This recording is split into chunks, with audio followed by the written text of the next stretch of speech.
В каком бы возрасте ни был ребенок, за ним нужен глаз да глаз. По статистике, с приходом тепла в стране ежемесячно фиксируются сотни случаев выпадения детей из окон многоквартирных домов.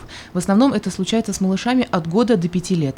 Дети опираются на москитную сетку и, как правило, выпадают вместе с ней. Редко, когда этот полет в никуда заканчивается благополучно. Любого адекватного человека гибель или телесные повреждения ребенка не могут оставить равнодушным.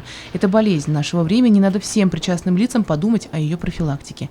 Не оставляйте окна открытыми, если дома маленький ребенок. Достаточно отвлечься на секунду, и она может стать последним мгновением в жизни малыша.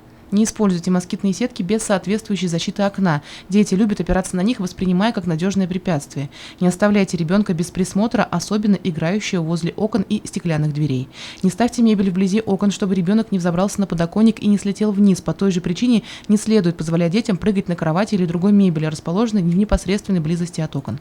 Не стоит складывать вещи в процессе уборки возле балконных или межкомнатных остекленных дверей, так как ребенок может споткнуться и нанести себе травму. Постоянно напоминайте детям о правилах безопасности. Учите старших детей приглядывать за младшими. Тщательно подбирайте аксессуары на окна для детской комнаты. В частности, средства солнцезащиты, такие как жалюзи и рулонные шторы, должны быть без свисающих шнуров и цепочек. Ребенок может в них запутаться и спровоцировать удушье. Посадите под окнами зеленые насаждения, особенно если вы живете в частном доме. Кусты смогут смягчить приземление в случае выпадения ребенка из окна.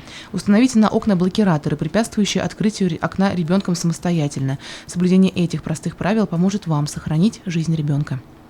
Елена Афанасьева, Радмир Сингулов, Любовь Карпова, телекомпания СТВ.